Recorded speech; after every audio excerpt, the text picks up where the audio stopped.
1948 ಇಂಡಿಯಾಗ ಸ್ವಾತಂತ್ರ್ಯ ಸಿಕ್ಕಿ 1 ವರ್ಷ ಆಗಿತ್ತು. ಆ ಟೈಮ್ದಾಗ ಬ್ರಿಟಿಷರ್ಸ್ ತಮ್ಮ ಗೂಡ್ಸ್ ಎಲ್ಲ ಇಂಡಿಯಾ ಮತ್ತು ಸೌತ್ ಈಸ್ಟ್ ಏಷ್ಯಾ ನೇಷನ್ಲಿಂತ್ರ ಹೊಳ್ಳಿ ಬ್ರಿಟನ್ನಿಗೆ ತೊಗೊಂಡು ಹೊಂಟಿದ್ರು. ವರ್ಲ್ಡ್ ವಾರ್ ಆಗಿ 3 ವರ್ಷ ಆದಮೇಲೆ ಸಡನ್ಲಿ ಒಂದಿನ ಒಂದು ಶಿಪ್ಪಿಂದ ಡಿಸ್ಟ್ರೆಸ್ ಮೆಸೇಜ್ ಎಲ್ಲ ಕಡೆ ಹೋತು.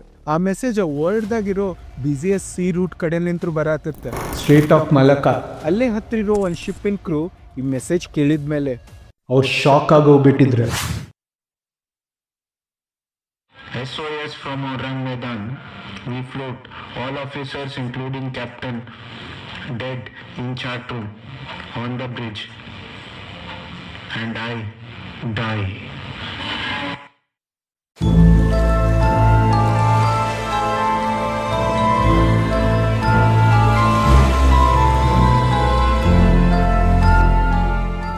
ನೈನ್ಟೀನ್ ಫೋರ್ಟೀಸ್ದಾಗ ಏರ್ ಟ್ರಾವೆಲ್ ಇನ್ನೂ ಅಷ್ಟು ಕಾಮನ್ ಆಗಿದ್ದಿಲ್ಲ. ಆ ಟೈಮ್ದಾಗ ಎಲ್ಲರೂ ಸೀ ರೂಟ ಆಪ್ಟ್ ಮಾಡ್ತಿದ್ರು ತಮ್ಮ ಗೂಡ್ಸ್ ಎಲ್ಲ ಮೂವ್ಮೆಂಟ್ ಮಾಡಾಕ. ಅದರ್ ಟೈಮ್ದಾಗ ಒಂದು ಶಿಪ್ ಸ್ಟ್ರೇಟ್ ಆಫ್ ಮಲಾಕಾ ಕಡೆ ಹೊಂಟಿತ್ತು. ಸಡನ್ಲಿ ಆ ಶಿಪ್ಲಿಂತ್ರ ಒಂದು ಡಿಸ್ಟ್ರೆಸ್ ಮೆಸೇಜ್ ಟ್ರಾನ್ಸ್ಫರ್ ಆತು. ಈ ಮೆಸೇಜ್ ಯಾರ್ಯಾರು ತಿಳ್ತಾರ ಅವರೆಲ್ಲ ಹೆದರೋಗ್ಬಿಟ್ಟಿದ್ರು. ಯಾಕಂದ್ರೆ ಈ SOS ಮೆಸೇಜ್ ಏನಾರ ದೊಡ್ಡ ಅನಾಹುತ ಆಗೋ ಮುಂಚೆ ಕಳಿಸ್ತಾರ. ಅದಕ್ಕಾದ್ರೂ ಹತ್ತಿರೋ ಒಂದು ಅಮೇರಿಕನ್ ಶಿಪ್ಪಿಗೆ ಈ ಮೆಸೇಜ್ ಕಳಿಸ್ಕೊಟ್ರು. ಅವಾಗ ಅಲ್ಲಿ ಕ್ಯಾಪ್ಟನ್ ಆ ಕೋಆರ್ಡಿನೇಟ್ಸ್ ಟ್ರ್ಯಾಕ್ ಮಾಡಿ ತನ್ನ ಶಿಪ್ ತೊಗೊಂಡು ಹೋದ. ಅಮೇರಿಕನ್ ಶಿಪ್ ಆ ಕೋಆರ್ಡಿನೇಟ್ಸ್ ಹತ್ರ ಹೋದಾಗ ಅವ್ರಿಗೊಂದು ಹಡಗ ಕಾಣತಿತ್ತು. ಸ್ವಲ್ಪ ಹತ್ರ ಹೋದಾಗ ನೋಡ್ತಾರ ಆ ಶಿಪ್ ಮೇಲೆ ಯಾವ ಕ್ರೂ ಮೆಂಬರ ಕಾಣತಿರ್ಲಿಲ್ಲ. ಅಂತ ಪೀಸ್ಫುಲ್ ಜಾಗದಾಗ ಅದು ಸುಮ್ಮನೆ ಸೇಲ್ ಆಗತ್ತಿತ್ತು. ಅಮೇರಿಕನ್ ಶಿಪ್ ಅದ್ರ ಮುಂದೆ ತಲುಪ್ದಾಗ ಗೊತ್ತಾತ ಆ ಶಿಪ್ ಹೆಸರು SS ಔರಂಗ್ ಮೇದಾನ್. ಕ್ಯಾಪ್ಟನ್ ತನ್ನ ಕ್ರೂ ಮೆಂಬರ್ಸಿಗೆ ಆ ಶಿಪ್ ಮೇಲೆ ಹತ್ತಾಕ ಪರ್ಮಿಷನ್ ಕೊಟ್ರ. ಆ ಟೈಮ್ದಾಗ ಒಂದು ಸಣ್ಣ ಬೋಟ್ದಾಗ ಸ್ವಲ್ಪ ಮಂದಿ ಕ್ರೂ ಮೆಂಬರ್ಸ್ SS ಔರಂಗ್ ಮೇದಾನ್ ಕಡೆ ಹೊಂಟ್ರ. ಅಲ್ಲಿ ಹೋಗಿ ತಲುಪಿದಾಗ ಒಬ್ಬೊಬ್ರ ಶಿಪ್ ಮೇಲೆ ಹತ್ತಾತಿದ್ರ. ಶಿಪ್ ಮೇಲೆ ಹತ್ತಿ ನೋಡಿದಾಗ ಅವ್ರು shock ಆಗೋಗ್ಬಿಟ್ಟಿದ್ರ.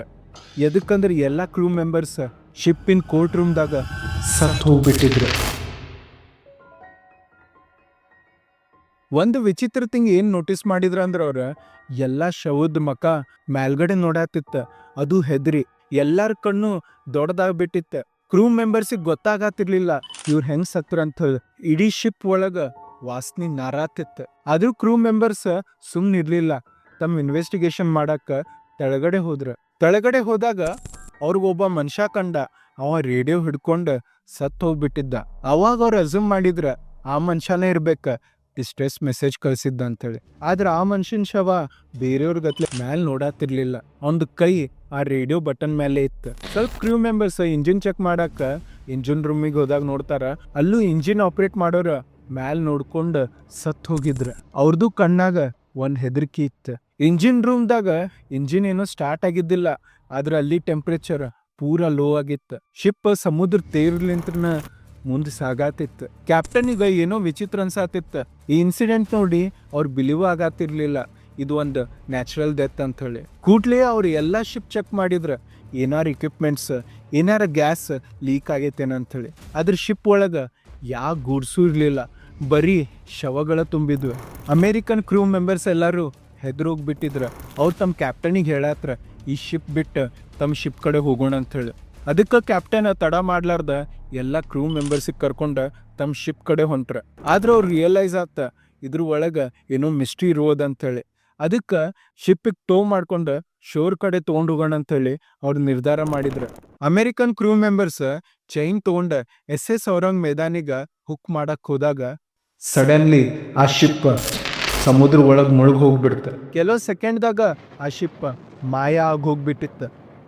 Next day naval officers ಎಲ್ಲರೂ ಆ ಸಮುದ್ರ ಕಡೆ ಇನ್ವೆಸ್ಟಿಗೇಷನ್ ಮಾಡಕ್ಕೆ ಹೋದ್ರು. ಅಲ್ಲಿ SS ಔರಂಗ್ ಮೇದಾನ್ ಅವ್ರಿಗೆಲ್ಲೂ ಸಿಗ್ಲಿಲ್ಲ. ಆ ಟೈಮ್ದಾಗ ಈ ಇನ್ಫಾರ್ಮೇಶನ್ ನ್ಯೂಸ್ ಪೇಪರ್ ರೇಡಿಯೋ ಚಾನೆಲ್ದಾಗ ಬೆಂಕಿಗತ್ಲೆ ಫ್ಲೋ ಆಗತ್ತಿತ್ತು. ಎಲ್ಲರ ಮನಸ್ಸಾಗೂ ಈ ಇನ್ಸಿಡೆಂಟ್ ಬಗ್ಗೆ ಕ್ವಶನ್ ಇತ್ತು. ಕೆಲವೊಬ್ರು ಇದನ್ನ ಏಲಿಯನ್, ತೂಫಾನ್ ಮತ್ತು ದೆವ್ವಕ್ಕೆ ಹೋಲಿಸಿದ್ರ. ಕೆಲವೊಬ್ರು ಶಿಪ್ದಾಗ ಯಾವ್ದಾರ ಪಾಯ್ಸನಸ್ ಗ್ಯಾಸ್ ಇತ್ತು ಅದಕ್ಕೆ ಹಿಂಗಾಗೈತೆ ಅಂತೇಳಿ ಕ್ಲೇಮ್ ಮಾಡಿದ್ರ. ಆದ್ರೆ ಯಾರಿಗೂ ಈ ಶಿಪ್ಪಿನ ಎಕ್ಸಿಸ್ಟೆನ್ಸ್ ಬಗ್ಗೆ ಪ್ರೂವ್ ಮಾಡೋಕ್ಕಾಗಲೇ ಇಲ್ಲ. ಎಲ್ಲರೂ ಇದನ್ನ ಒಂದು ಫೇಕ್ ಕೇಸ್ ಅನ್ನತ್ರ. ಕ್ಯಾಪ್ಟನ್ ಸ್ಟೋರಿ ಮಾಡ್ಯಾನಂಥೇಳಿ ಎಲ್ಲರೂ ಮಾತಾಡತ್ರ. ನಿಯರ್ಲಿ 60 ವರ್ಷ ಇದ್ರ ಬಗ್ಗೆ ಮಾತಾತ. ಆದ್ರೆ ಸಡನ್ಲಿ ಒಂದಿನ 2014ದಾಗ ಅದ ಪ್ಲೇಸ್ದಾಗ ಮತ್ತೊಂದು ಇನ್ಸಿಡೆಂಟ್ ಆತ. ಅದನ್ನ ಕೇಳಾದ್ಮೇಲೆ ಮತ್ತೊಮ್ಮೆ ಮಂದಿ ಒಳಗೆ ಒಂದು ಕ್ವಶನ್ ಹುಡ್ತ. ಮತ್ತಿಂಥ ಕತೆಗೆ ಸಬ್ಸ್ಕ್ರೈಬ್ ಮಾಡ್ರಿ ಕ್ಲಾಸಿಕ್ ವೈಬ್ ಸ್ಟೋರೀಸ್.